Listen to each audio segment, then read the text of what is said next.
discovered. Highest count here, 40 indicators in the Rapa area. You can pick up over in a sample. The depth of DK2, which became Xuaneng Mine, was 42. Interestingly, they've never reported a Kimberlite area. My suspicion is there is one, and this particular anomaly over here, currently the airport's built over that, so I don't know if they want to find one. Then we go to Lerala Kimberlites, and what we see here is a drop in indicated count. This is also a 5 by 5 square kilometer area. Samples were collected, same grid density as the Rapa grid that I showed you. 676 samples, 61 positive, only 154 indicators in the entire block, 2 diamonds, and there are 3 kimberlites in there. And they have been mined. They've got grades of around about 25 carats per 100 tons. So we're starting to see a progression of lower indicator numbers. This is another example. This is 45 west of Xuaneng. It's a 6 to 8 hectare pipe, no magnetics associated with it, aeromag or ground mag. It was discovered through one swell sample when De Beers did regional sampling, had 26 indicators. It took them a year to get back there. They did a tighter grid. They didn't find anything in that particular sample site. But about 100 meters away, they found 8 indicators. So they resampled, they increased the sample size, higher density, and eventually they came up with an anomaly that they then did gravity over, and they found the kimberlite. In this particular case, they report that once you're 300 meters off the edge of the kimberlite, you see no relationship between swell results and the kimberlite. The swell results have become totally background. Petrodiamonds found this kimberlite in the 2000s. It's probably one of the last found in Botswana. But I think 2006, round about there. It is diamondiferous, 35 carats per 100 tons, round about 76 meters undercover. They increased the sample size to 200-liter samples, and they ended up with 9 garnets right in the center of the kimberlite. So we continue to see it's getting increasingly more difficult to find a swell anomaly.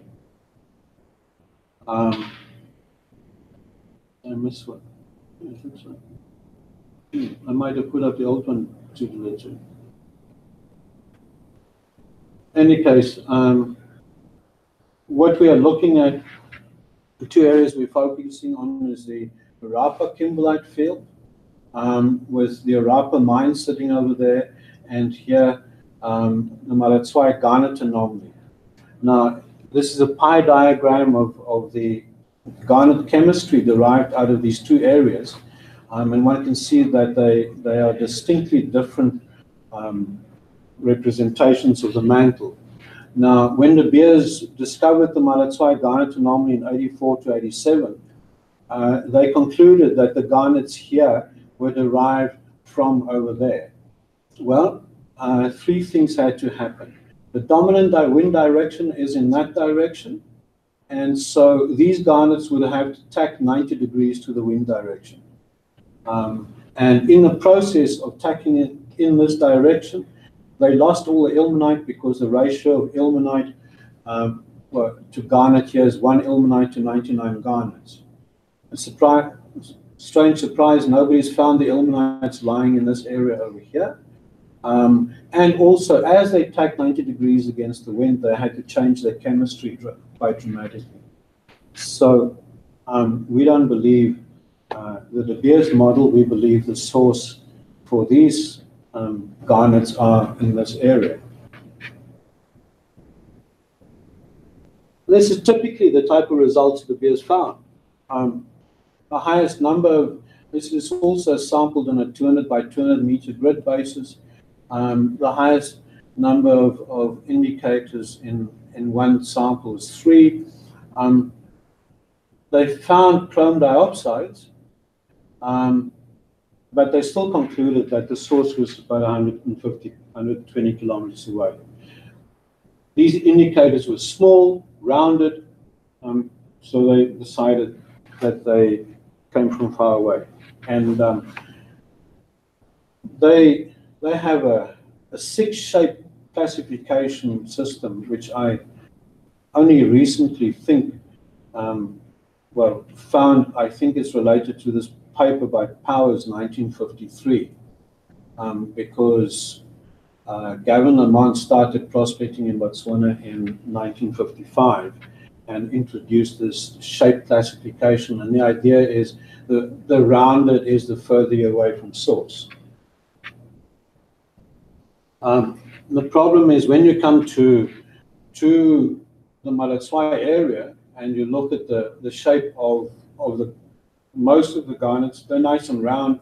They're quite small. They're generally round about 1 millimeter. So it all makes sense that they transported and they come from a long way away. But when you look at them closely, and this is work that Tom McCandless did for us, you start seeing orange peel texture on them. And this is an ilmenite that actually broke on handling. And you can see it's beautiful and round, but in fact over here, you can see the reaction rim between the ilmenite and the magma. And that's unlikely to have traveled far at all. This one here, you can see the orange peel texture on it, but it's a crustal garnet. And most people in Botswana ignore the crustal garnets, but the nearest crust is about 500 meters down in the geological succession. So you have to find a mechanism of finding this crustal garnet at surface. And at the moment, my only projection is it's a kimberlite. So we actually look at the crustal garnets as well as kimberlite indicators in that area. So what are we looking at? Termite surface expressions. These two hills at the top here relate to macrotermes, Michael Seni termites. The 3 gentlemen squatting over there is Gavin Lamont, Manfred Marks, and Jim Gibson. They found the first kimberlites in Arapa. That's their Ford F-150 truck standing there, and this is the size of the anthill.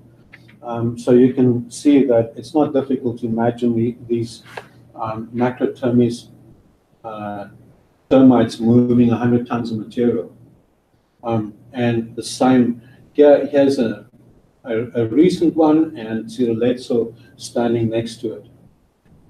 In contrast, this is Hodotermes, Mozambicus. This is a major effort by them.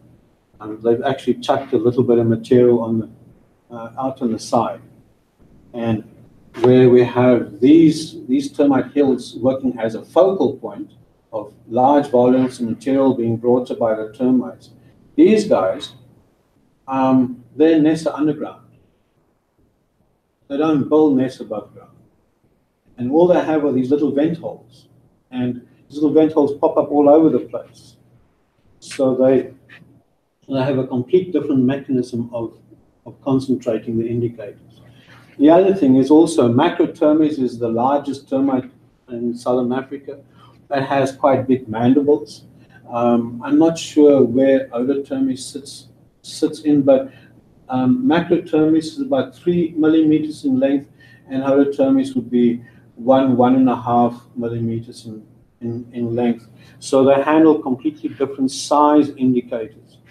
And whether you like it or not, if you don't have 3 millimeter mandibles, you can't move big indicators. I can't remember how to pronounce these guys' names. It's just too difficult for me. You know, it's like Haasbergite for a biologist. But this coin is only 12 millimeters across. And so you can see that these little guys here, there's absolutely no way they can move indicators. It's as simple as that. And yet, in the area where we work, they are the predominant species, and they actually do make a little mound, but they don't contribute to our effort. And so we also prefer to look at the dominant indicator termite species. It's quite an important distinction. So how do we get the termites? We have a look where the activities are, and then we dig them up, and then we put them in a little bottle with 95% ethanol to preserve them. We label them with GPS coordinate where we find them, the date, and then we send them to a lady by the name of Vivian Ace. She has the wonderful title of Curator of the Termite Collection of Southern Africa. And then she formally identifies them for us.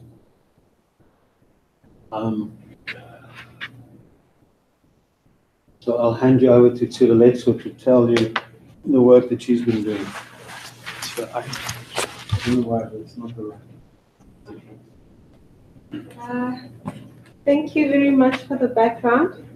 So I'm going to talk to you about what we've been doing, what we found, what we've learned from all the studies we've been doing. So we've conducted field studies in these two areas,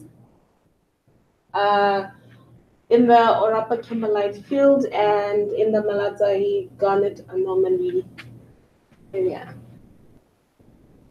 So I'm going to talk about the termites because our study is based around the termites and what they do and how they help us see what we see on the ground. So in the Orapa area, we have these big guys that build the structures above surface, and then in the Malatsai area, we have the hodotermes that just make these small holes in the ground. So I'm going to share with you the characteristics of the different termite species. I'll start with the macrotermes. These are the guys that build the structures above the surface. They move tons of earth material to build their nest. And if there's a kimberlite underneath these structures, we will get a concentration of indicators. And then we have the small guys, the hodotermes. They just make a small hole in the ground, and this is just the material they bring out. They have different focal points, so one nest can have many of these holes around, so they don't concentrate the stuff they chuck out in one focal point. These are the two main species that we find in the areas where we're doing our studies, Orapa and Malatsai. I'll start with the study we conducted in the Orapa Kimberlite field. This is a field of kimberlites that was discovered about 50 years ago. So I'll start with, we know that there's a kimberlite here. We know that there are indicator minerals.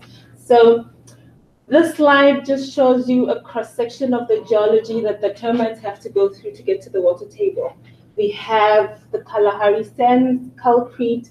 They go through the kimberlite and the water table. So this kimberlite was discovered in around 1972 through soil sampling. The kimberlite is BK11 within the Orapa Kimberlite field. So to try and understand what the termites do, we came up with a 250 by 250 soil sampling grid on the eastern side of the pipe. 60-liter sample, size fraction of -4 millimeter plus 425. The samples were processed through a 1 ton per hour mini DMS plant, and because of the high ilmenite garnet ratio, only garnets were counted for for the study. So if you take a closer look at the results, you see the white dots that shows the bigger dots show that there's a high count of indicators, and as you move away from the kimberlite, the dots become smaller, so indicating that the indicator counts reduce. Like on this graph here, this graph indicates, this graph shows results from one of the lines that was running from west to east. So here it shows a high indicator count plus 800, and as you go off the kimberlite, the numbers reduce to about 3 indicators, and this is all from 60 liters of sample. Along with the 120 samples, 7 termite samples were sampled in the area. So that shows one of how the termite hills look, and that's one of our guys sampling the termite hill. So right on top of the kimberlite, one of the termite hills came out with 2,516 garnets, and when you move like 270 meters away from the kimberlite, you only get 3 garnets from the termite hill. The samples were collected similar to the soil samples, 60 liters, only garnets counted, size fraction -4 millimeter plus 425, and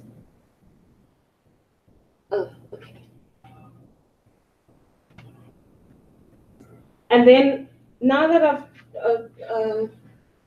talked about the Orapa kimberlite fields, I will move on to the Malagai garnet anomaly. And now, as I go through this part, please remember that these are the termites that just make the small hole on the ground. So, okay. This is, when you get to the bush, this is what you see. Just, you don't see the big hills like you see in the Orapa kimberlite field. It's just bush. That's an image of how we collect the samples. We try to target under the bushes material that hasn't moved that much.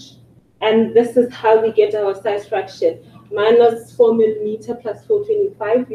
We screen the samples in the field. So in this area, we have three study areas of 200 by 200 meter grids that we've been sampling for the past 19 months, and will continue for a minimum of 24 months. Each grid has 25 samples, 50 meters apart, 100 liters, and the size fraction is -4 millimeter plus 425. You might wonder why we do this. We were trying to develop the low indicator counts because of the species that we have in the area, and we're trying to see if there's a seasonal variation in the results that we'll get from the sampling. And these samples are also processed by a 1 ton per hour DMS plant. I'll share with you results from one of the study areas now, 007. And in the first month, we had only 5 indicators. This is garnets and illnites combined. Only 5 indicators. And then in September, we see a slight increase. We have our first repeat sample in October. Now, remember that these samples are collected in the same place. This is GPS controlled, same place every month around the same time. December, we have a Christmas present, our first diamond in the area. which tells us whatever is producing these indicators also has diamonds. And then after December, we see an increase in indicator counts, and we see more repeat samples, which are indicated by the larger symbols. And in March, we see 2 more diamonds. So after December, there's an increase in indicator counts.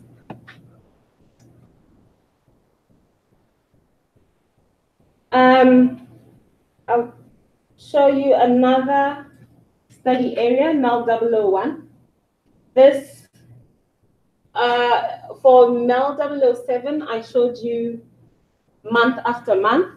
Now this is MEL 001. I have put all the results together after 35,000 liters of soils being processed. We have 115 indicators. So this is over 19 months of getting results and stacking them together. So after 19 months, we've gotten this pattern of indicators. We have 2 diamonds, 1 and an olivine. These are 100-liter samples, minus 4 millimeters plus 425. Now, in this slide, I show you a breakdown of how we got there, how we got to the accumulated contoured results for 001. So in the first month, we got about 7 indicators that, and the indicator counts reduced. And around after December, we get an increase in indicators, like how we saw in MEL.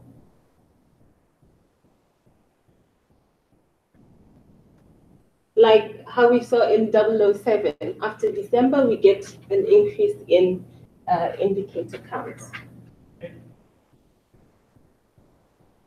And the increase just came just after the rain started.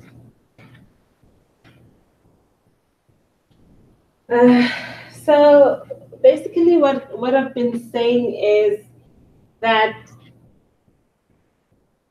the 2 study areas have 2 different kinds of species that build 2 different kinds of structures, and they take out different volumes of material from underground. So the generation of a kimberlite indicator normally for the Hodotermes, which is the small species, requires repetitive sampling to get an idea of what's happening in the area. Thank you.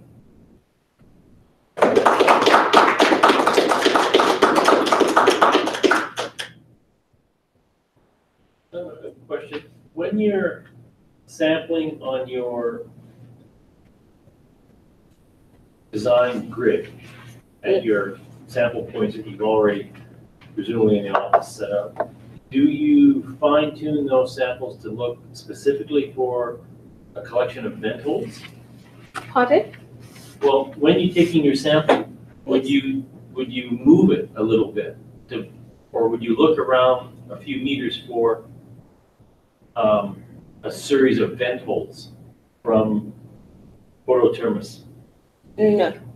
Or do you just go right on that GPS point, or you know what I mean? Yeah, what they do is they go to the GPS point and then they sample generally within like 10 square meters, because I mean, you can't just take the same GPS point 100 liters every time. You'll get out into Australia eventually. So within the area of about 10 square meters, they collect the 100 liters. So it's whatever termite activity is present, occurred within that area during between the 2 samples from month to month. And in terms of what Tshireletso showed there with the seasonal variation, we actually see that she sees that at all 3 sites, and she's now expanded to 6 sites. So it'll be interesting to see if that continues, but we definitely see a seasonal variation. So I got the slides mixed up. I thought I saved it, but I obviously didn't. I wanted to just mention this one. This is one of our exploration areas, where Hodotermes is the main indicator carrying species, and it's a 40-liter sample, which is our standard sample size for exploration. And we found this single garnet, this one. Now, normally, when results of a single garnet coming in from a sample to the exploration manager, his mind immediately is move on. Hello, Tom. But when you find a garnet like that, and I've contrasted against a rounded one, although I believe this rounded one has got primary surface on as well, but just in terms of shape. When you find a garnet like that, this to me is absolutely primary evidence when a single garnet becomes an anomaly, and you cannot walk away from it. And so you have to look at the texture and the shape of the garnet, and not just the count. And this Hodotermes mozambicus, in our opinion, has created a lot of background counts. And so we believe that Botswana has the potential of producing a lot more kimberlites. But it's going to take time and patience. I mean, it's taken Tshireletso 12 months of sampling in the one area to start saying, well, it looks like there's something. And then the next 7 months started accumulating, and now we believe, yes, there is something. And we start finding diamonds in the place, so that looks good. It's non-magnetic, but there are other non-magnetic kimberlites in the country. But it's going to have to change the approach, certainly in Botswana and probably in other parts of Africa as well, where I believe you don't have too many termites around in the Arctic here. Just in my house. But where you have termites, they bring up the indicators. The thing is, if you have a country like Botswana that's been explored where there aren't any major anomalies left anymore, they're not there. And you don't have any aeromagnetic anomalies left anymore. Go in terms of the next discoveries, and we think this is the way. So why not just sample directly at the vents? So when you just go to a GPS point and sample, you're getting this sort of background dispersed thing that you hope some of the Hodotermes material came, but wouldn't it be more, you might lose the seasonal signal if you just went right to the vent? That's possible, but that, from a practical point of view, that's what a university has to come that's very well funded. Maybe UVC would like to tackle something like that, but from an exploration company point of view, to go and actually look for the holes every time, it's just not practical. The guys get in there, you're talking about 100-liter samples that have to be collected. 25 on a grid. That's 2,500 liters. So it's about 4 tons of material, which they have to collect, screen, bag, load, move to the next site. And for them to go and spend time looking for little ventholes, you can't do that. You're explaining the difference in the indicator mineral counts in one area and another area by different speciation of termites. But what we see on the ground with mineral counts, that's a result of thousands, if not millions of years of accumulation. So, and over those long times, the generation of the speciation of termites might have changed. So is it correct to explain it simply with the current speciation of termites in the area? Okay. In terms of the distribution of termites, I don't understand why one area you get the macro termites, and in this particular area where we are working, there's two small areas of a few hectares where we find them, but otherwise they're just not there, and they're just not there for at least 100 kilometers to the west. They just, I don't know what the geological or climatic conditions are that they're not there. So let's come to the cumulative thing. In the area where Rapa is, which way?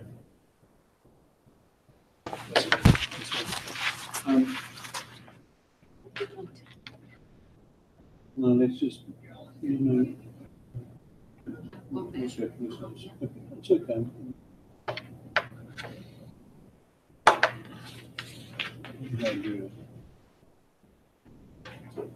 Let me just find. No? Okay. Well, anyway, in the area where we have the big termite hills, what happens, we think, is that the termites, if they're on top of a kimberlite, they build the nest, and then eventually the queen dies, and then the colony dies. And it's Tshireletso counted, I would have given up 2,516 garnets in a 60-liter sample that was scraped off one of these hills. So when the hill dies, when the colony dies, then over a period of time, that hill will weather down until it disappears. The indicators there will be accumulated. And then another colony will start about 40 meters away. And we'll go through that same process over hundreds of years. And you will get an accumulation of indicators there. And so when you go and you sample in your upper area and you walk over a kimberlite like that, you have one of the samples that came up with 1,500 pounds. There's no anti-wear, it's just a soil sample. You get those kind of accumulations. The problem is when you go to the termites area, the Tsai area, they come up and they eventually chuck out one indicator. And it's work that Tshireletso is going to start implementing this year. And we're just busy building a probe. If you look at the vegetation, there's no way that the wind can blow the indicators away. Simple as that, because it will blow the indicator for maybe half a meter, and then it stops, it gets trapped. And so over a long period of time, yes, we can talk about hundreds of years, but it's not going to happen. What you have to remember is that the difference in temperature between day and night out in the desert, it doesn't look like a desert. It's the wettest desert in the world, but it's sand. And the difference in temperature between day and night of the actual sand can be easily 60 degrees Celsius. You know, as a kid, walking barefoot on that sand, and you have to walk really, really fast in the summer from one shade spot to the other. So it can get really hot and at night can be really cold. When you have individual grains of any material, and you heat them up and you cool them down, and you heat them up and you cool them down, there's a shrinking, expanding and shrinking, there's movement. And we're going to put this to the test, but we think that if you put a garnet in the sand, that diurnal expansion and contraction of the sand creates movement, because the garnet's density is much higher than the quartz, the garnet will start seeping in. and it will disappear back into the sand. And so where that profile stops, we don't know. But we think that's what happened. So we're going to put a GoPro camera there. We're going to watch those indicators. We're going to put down different sizes and different shapes, and we're going to photograph them and watch them disappear. And we're also going to put a thermometer system down to 50 centimeters into the soil and record the temperature every 5 centimeters until we get to just above ambient air temperature. And we'll record that every half an hour to those computers. But in reality, you don't get an accumulation we have over time. And also because they're popping up here at the vent top and there, as opposed to having a single focal point of the macrothermic cell with a very high concentration. And it's also, if you look at the volumes that you're talking about, if you relate it to transport, then a macrothermic is about a 200-ton truck. And a hodothermic are these guys riding around town delivering letters on a bicycle. And in your answer, you referred several times to the wind action. So there is no other transporting agents except wind. So no seasonal water, nothing. No.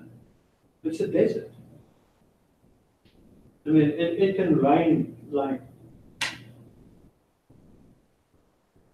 4 inches, and except where you have a funny grey soil which you sometimes get in little puddles in the tracks, just disappears as it rains. You go to my Facebook page, go far down enough and see me with a big green frog that I caught in one of those puddles. I don't know if you saw them when you were in Botswana.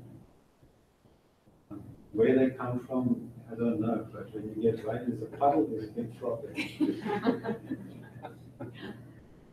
and I don't believe that the wind, the wind transport indicators I spoke, Jim Davidson from Petra, spoke to me the other day, and he said, well, they found KX36, and they have a trend of indicators going for about 25 kilometers, roughly in the downwind direction.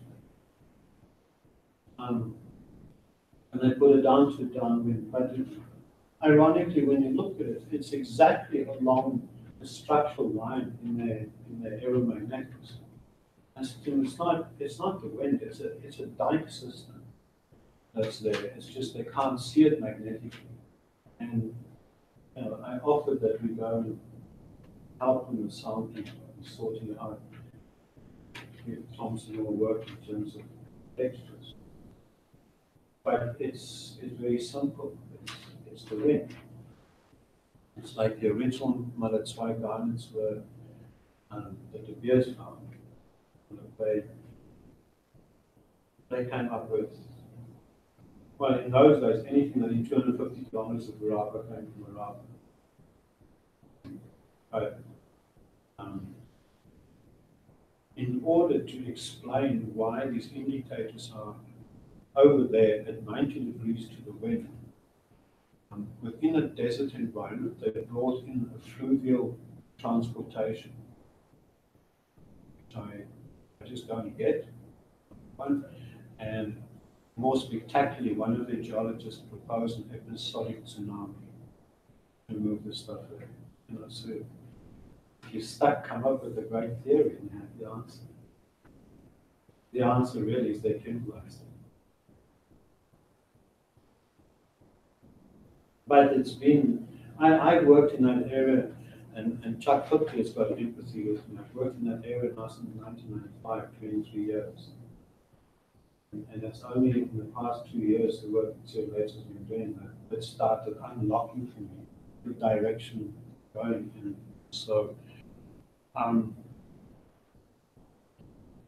we want to run the full 24 months on that target that is developing. We know there has to be a Kim before we drill it. We know there has to be a Kim. Right? There's a phosphoric olivine, 0.51 nickel in it. It's fresh. It has to come from there. There are quite a number of very interesting diamonds there that come from the diamond inclusion field. And we have 2 diamonds from it. But it's taken a lot of time. And in terms of the future of exploration in Botswana, that's where the crux of the matter is. Companies are not going to be willing to go and painstakingly follow up things. But they are there for whoever wants to spend that time and have the passion and develop the techniques that we develop. The discoveries will be there. So the small ones, they have this sort of subsurface broad network. Yes. Yeah, but they both sample, they both go deep to get the water table. They will go until they get water. In fact, at Zwaneng, when they opened up Zwaneng mine, they found evidence down to 70 meters. Physical evidence seeing part of the nest structure going down to 70 meters. And at KX36, that's at 76 to 80 meters the kimberlite, but you have indicators at surface. Of course, the deeper it gets, the less efficient they get, because really all they're doing is they're digging tunnels into the water, and they have to discard the material in order to maintain the tunnels. And it's not one termite that goes down there, picks it up and takes it up all the way back. It's like a bucket system, like you see in the old war movies when the buildings are burning and they're shoving the buckets from one to the other. That's what the termites do. The other interesting thing we see is that when you find a vent hole, you find stuff that's been chucked out, there will be pieces that look quite a bit bigger than what you think the guy can handle, but they're all flat. Yeah. So they carry them on the edge. Yeah. And in fact, we had one diamond that's 4 millimeters in the long axis, but it's flat. We managed to drag that until they get to surface. We have to find the source of that particular stone. It's irritating, but we're working on it.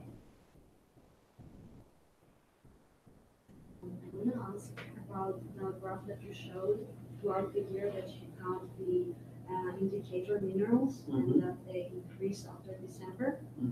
And the reason was because the rain started, right?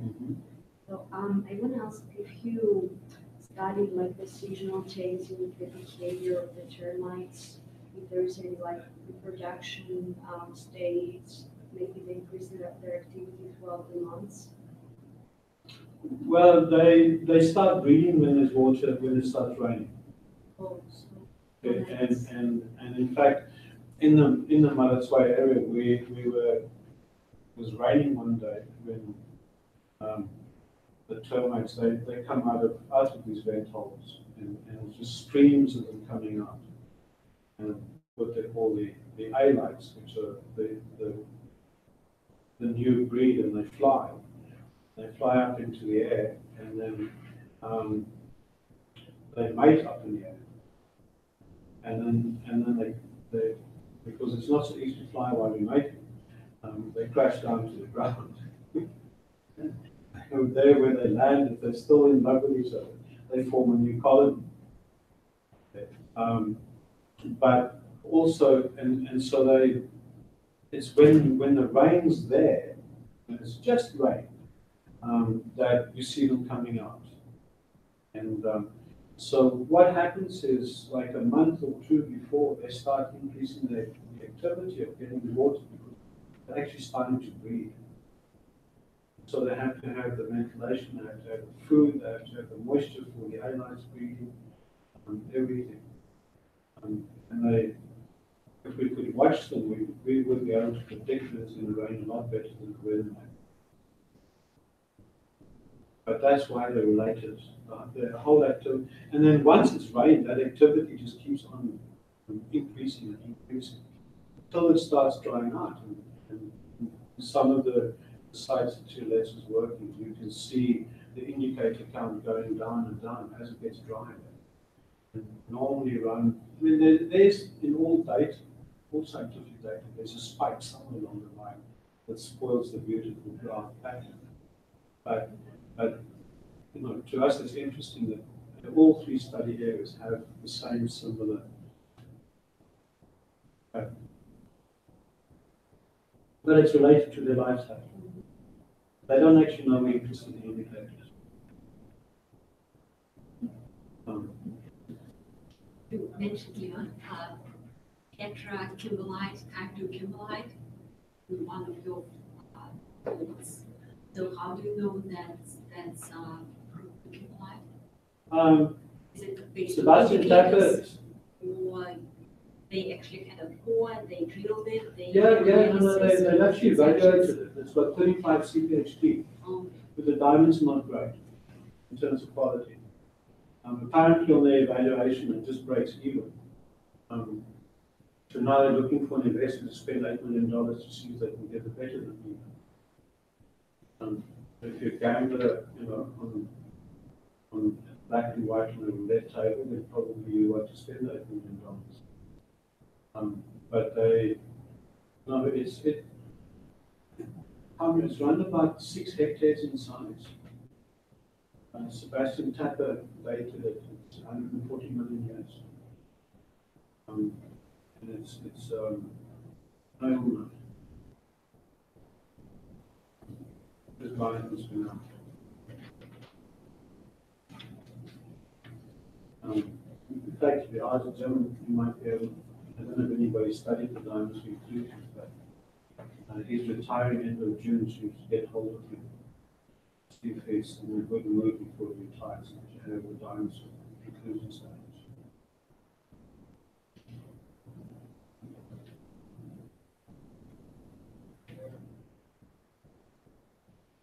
Any more questions? So if there's no more questions, we can, as usual, take all interesting discussion over to the Lennox Club. Thank you very much, Leo. Sure.